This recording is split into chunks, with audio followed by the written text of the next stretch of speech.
Hi everyone, this video is going to be about the proof of an extreme value theorem. Let me remind you of what the theorem was. If function is continuous in the mathematical sense on a closed interval and it attains a maximum minimum value. So there is some number which is a part of the function value. It is the largest, so everything else is lower. And there is a function value, part of the graph, points in the graph, that is lowest among all the other function values. Let me first review a little bit about the real numbers, and this is where philosophical part of the argument is hidden in here, but everybody is familiar with this decimal number system and a real number decimal number system, so I'm going to put those inside in here. So when I write this number 0.31331, 3331, and 1, and there are 4 threes again, everybody recognizes this pattern, so they have an idea of what's happening to the decimal number, but this is not a rational number, it's an irrational number. But it's a real number. This corresponds to a very precise position in here. Well, although some people will believe that, okay, that makes sense, and to some people who are not used to this ... they will still have a problem of understanding what precise position we're talking about here. But actually, if you think about it, that is actually a very legitimate question, and that's why the discussion about the structure of real numbers goes to very, very deep, down to the bottom of the chain of reasoning in mathematics. But we're going to stop right here. We accept this number system, and there is this position right there, and in decimal numbers is described like this. Here's what you often see in the calculus course, and describing a number in a slightly different way. So let's say we have a number x1. We don't know what that is, and if that is in 0.3 and 0.4. Okay, so we know it's approximately where the number is. Now the second number is a different location. It's a 0.31 and 0.32. So you can see this is still inside 0.3 and 0.4, but you kind of narrow it down to the kind of second interval after you divide this 0.3, 0.4 into 10 different intervals. And suppose the third number we had here is a 0.313 and 0.314. So we know it's in between 0.3 and 0.32. But we divide this one even further down to 10 intervals, and this is seems like a third interval, and our third number is somewhere there, something like this. It keeps on going, and 100th stage and 100th stage, and we have these decimals. If you compare these decimals as you go forward like that, these are very, very, very close. So one might agree these number we have here is somewhat trapped in between this an and bn, which are becoming almost the same. You can see the decimals and the 4 digits and decimals and 4 digits here the same. You can imagine next level is going to be 5 decimal is the same, 6 decimal the same. So this left lower bound and upper bound are converging to the same number right here. So whatever is in between here by squeeze theorem, this xn also must approach a c as well. So this is something that you have to accept, and in fancy terms this is called a Cauchy sequence and things like that, and more rigorous approach of a real number phenomenon. But if you're familiar and comfortable with this decimal notation, including this ... I think this is reasonable. So what we're going to do from here is kind of showing you the algorithm of getting close to the maximum value.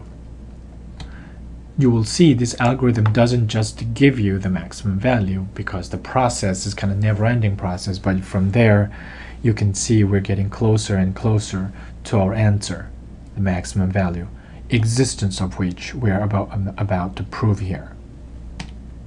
So here's the first bit of construction. So we have, suppose we are in this situation 0 and 1, and then we're going to generalize later. So we have 0 and 1, and I divide that interval into 10 pieces like this. So first one is 1/10, or is a 0.1. Here's 0.2, and here's 0.9. The choice of y1, this is part of our algorithm, is that you look at these 11 numbers, I think there are 11 numbers there, 11 points, evaluate function values, and find the largest. Here, the maximum among these 11 points. Maybe the maximum takes place in two different places. Here, maximum value is 5, and there, maximum value is 5, and everywhere else, the values are lower than that 5. So if there are multiple occurrences of a largest among these 11 points, we're going to choose a earliest one, smallest among these 11. And we're going to call the function value at that smallest maximum, earliest a maximum occurrence, m1 tilde. And here's just an example. I don't want to write too many letters, it's kind of confusing. So although it's specific, it's kind of example. Let's say point 3 was the highest pointed here. Maybe it happened again in point 7, but that was the earliest occurrence. We choose a point 3, and this is a function value, whatever that is. So here's you can see this is a point 3 and point 4. Our earlier choice was a point 3 here. So I divided these 10 intervals into another 10 sub-intervals. So 10, 10, so we're going to see 100 intervals. Okay, so this is only in between point 3 and point 4 here, point 3 and point 4 zoomed in picture. So I divided into another 10 pieces. But I put extra point here so that this is, we're not just looking at this 10 points in between point 3 and point 4, but we're looking at the entire 100 points in here. So that's why I chose this different point. That second point we're going to choose in the second, so 100 intervals in here across 0 to 1, there we're looking for a highest point. So we have 11 points here. Now we have, I guess, 101 points here, all the way. What is the highest point? Maybe the earlier choice was still the highest point. Sorry about that. Maybe there's a new candidate. So let's say there was really higher point to there. That was turned out as 0.62. So we're going to have a new maximum value, m2, fy2, across all these 110 points. It is possible that y1 is still highest. From that statement, what we have here, that was the highest before. Maybe this new highest point is equal to m1. Maybe it's higher. But there's no way this will be a lower, right? We would have taken that y1 if was that the case. So we have this nice relation, but we have no idea, no control on where this y1 and y2 are occurring throughout this one. So in this picture of a third level, we had 100 points. I divide each of the 100th interval into 10 pieces again, so 1001 points are here and 1000 intervals. So we start from 0, and next point is 0.001, an arbitrary point with 3 digits, 0.512, and so on. So here we have this 100 and 1001 points, and we want to find the highest point among these many points. So that point is going to call y3. Again, if there are multiple highest candidates, then we're going to find the earliest one. Let's say this time it was a 0.719. I'm just making up arbitrary numbers here, indicating that we have no control on y1 and y2, y3. It's just occurring as we subdivide this interval further and further. But this part's clear that m1 was the highest point, m1 tilde was highest point among those 10 point, 11 points, and including those, we have more division in next level, so the highest point might be higher and higher. So that's the condition we have. So we have constructed the sequence y1, y2, y3, and they're all scattered apart here. We have no control where it's occurring, but we have this m1 tilde. Sorry about this typo. This is supposed to tilde here and tilde there and tilde there. So fy1, fy2, fy3 is increasing. So next thing I want to do is to have a little control on these y1, y2, y3. So I emphasized a couple times, and we have absolutely no control on where these are occurring. We're going to have some control on that so that we know we can select some nice yks that converges to something so that we can use the continuity. To do that, I first assume what we have here as a set is an infinite set. What this means is that you have this numbers that we have selected, and if you plot those points, position is a good word, positions on the real line between 0 and 1, we actually have infinitely different positions.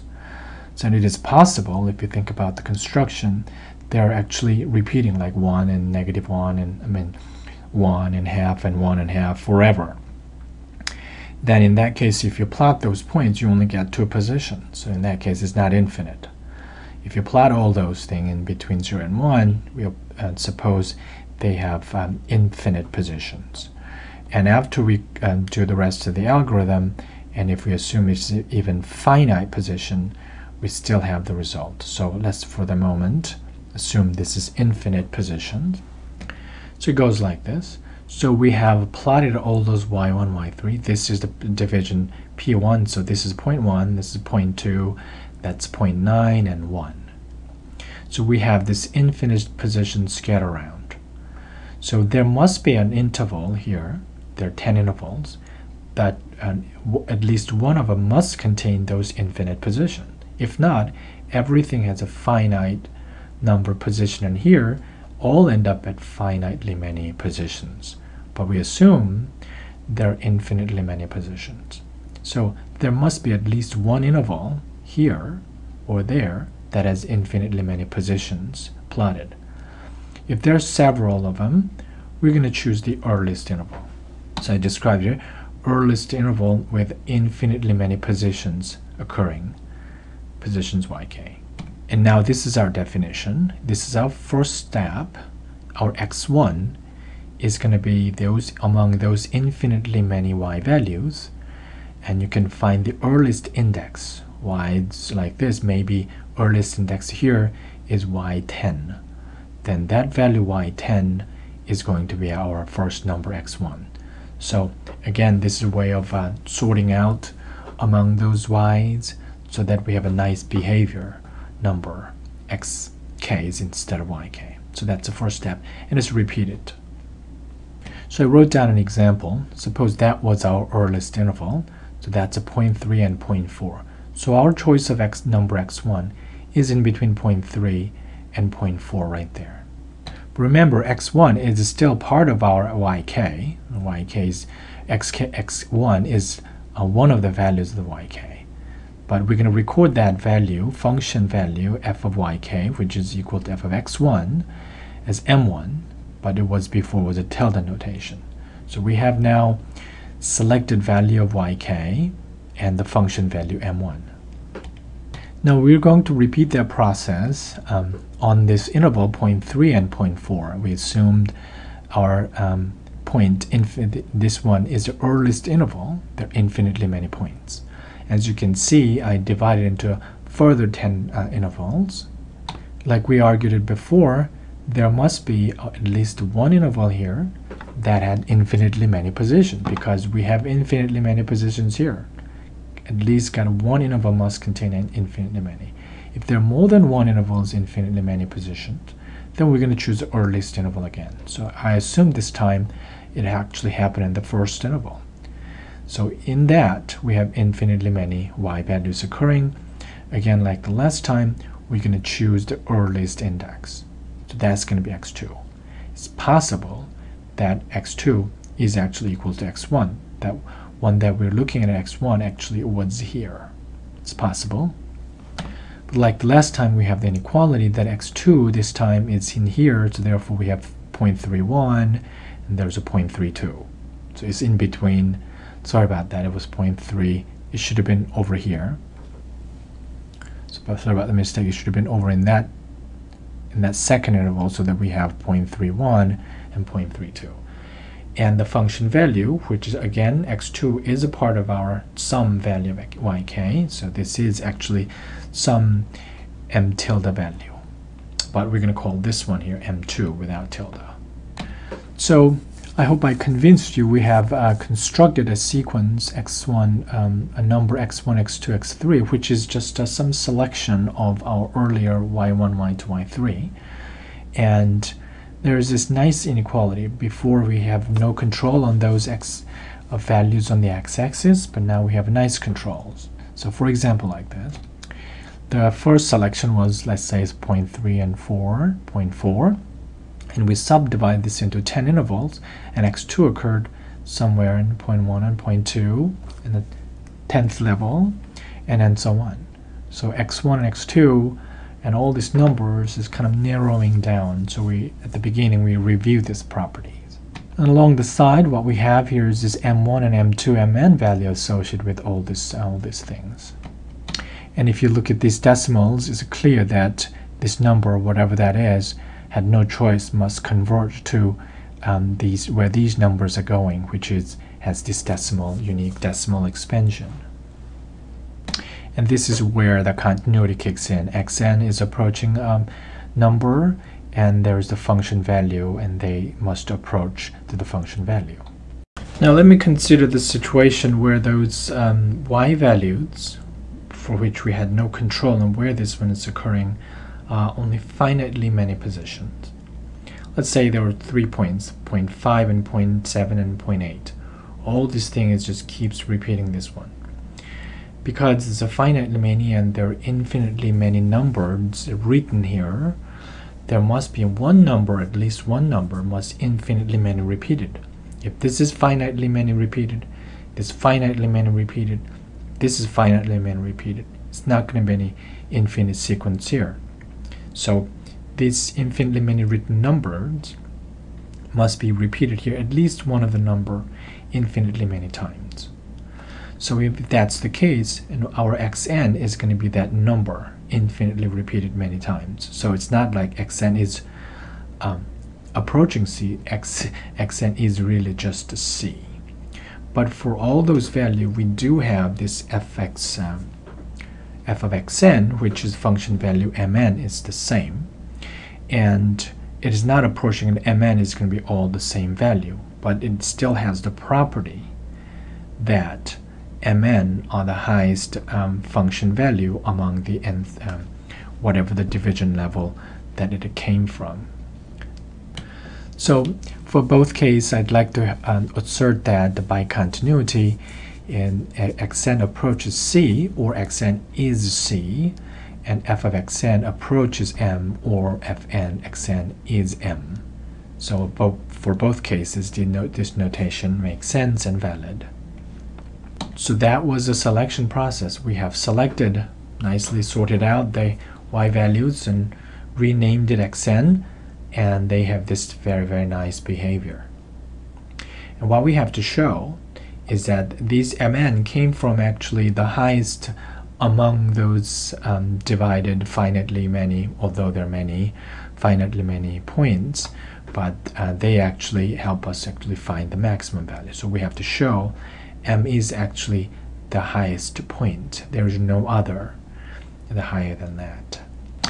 I hope if you're watching this video to get used to this idea that some of the mathematical proof starts like this. Suppose the m we have constructed here is not a maximum, and then we run into a, through this rigorous and logical development, we run into a contradiction.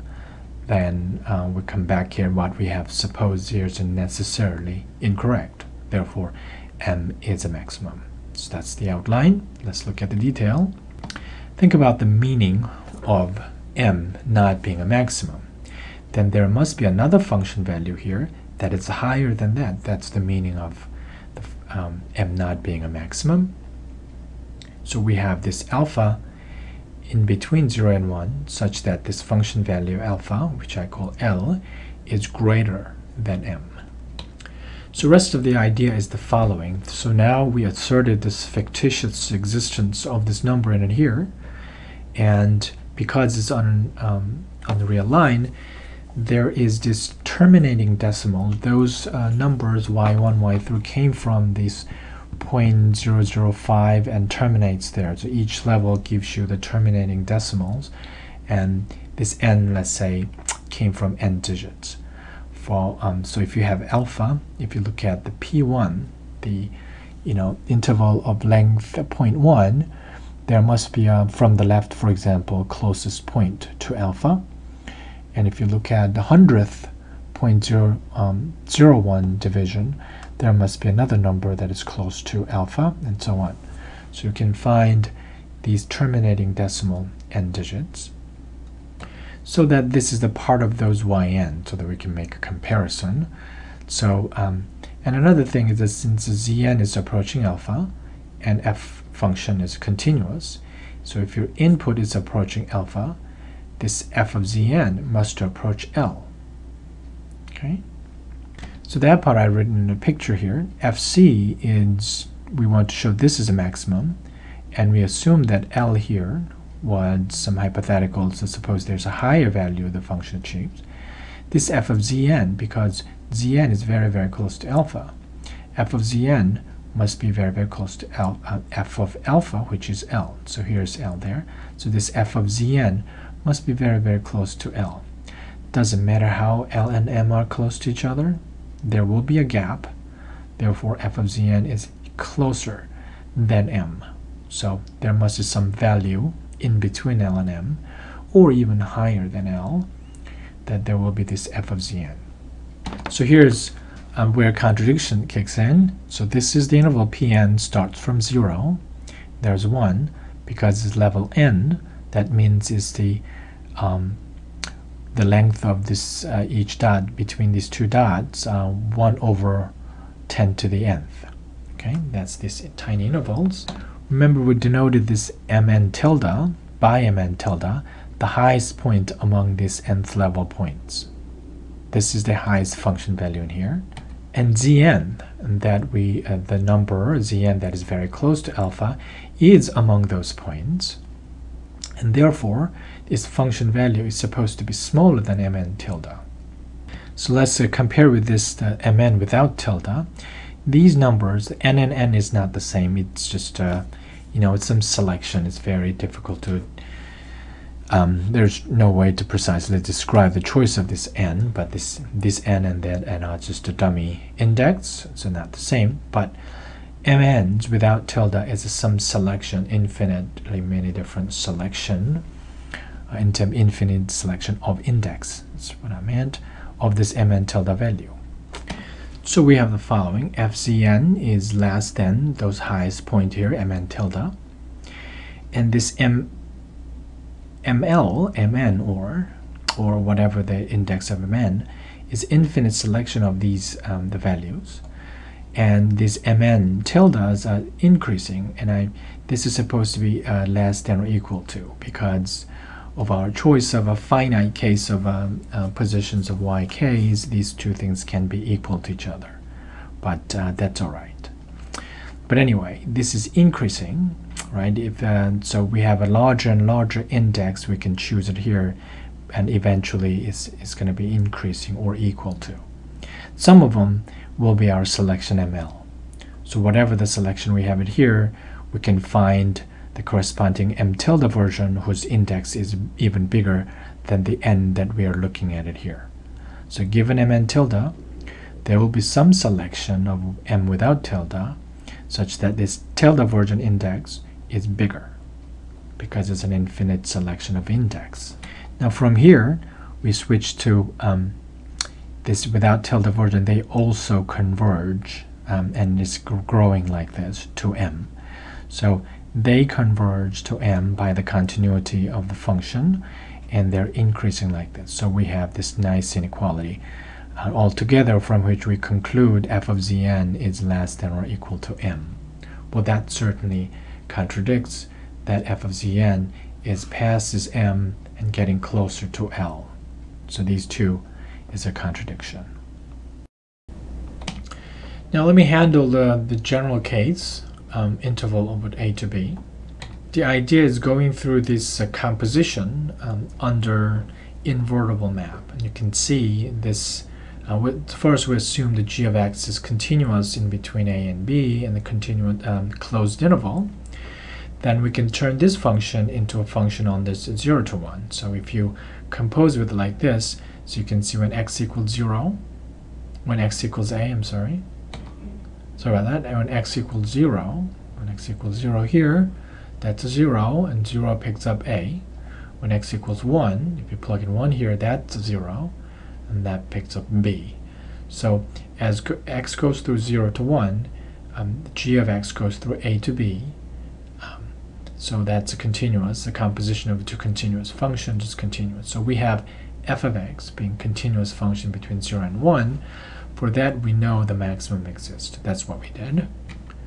So we call that f of a maximum m, so which is f of c is also obtained in between 0 and 1, this value there. Next switch is the rewriting. Because it's an invertible function here, you can rewrite f of x as a function of g like this, and you can write down the g of x as a function of f like this. So it's simply set this one equal to z and solve for x, and then you will be able to get this identity easily. But we can also check easily that if for function g, when x equals a, you can see that a minus a is 0. When x is b, it's b minus a is equal to 1. Okay, because this is invertible composition in there, you can easily write g of x and f of x back and forth like this. Well, g of x is now certainly the values of f of something, therefore is less than or equal to m, especially in between 0 and 1 in here. So it must be less than or equal to m. So next thing we have to show is that there is actually function value here. Not only is less than or equal to m, but it actually takes that value m. Again, if you simply set this one equal to c, because we know fc is m, then you can easily find that x value that gives this one c is simply this one. So if you put that in there, then minus a will cancel that a, and b minus a factor cancel, you're left with this f of c, which is m. So therefore there is the value which is really in between a and b that you have to verify, and it takes on the value m. Therefore g of x is not only less than or equal to m, but it actually takes the value m. Therefore g of x has a maximum. So that's the proof of the general case. Again, now if you think about my earlier comments in the introduction video that where is the structure of the real number makes this one really happen, is the very first part of the proof of video that says squeeze theorem works all the time whenever that decimals narrows down. And that's, if you think about what a real number is and write down infinite decimal numbers and think about what kind of position that really correspond to, it's actually very perplexing. So that's where the philosophical, almost philosophical part of the construction of a real number sits in. Thanks.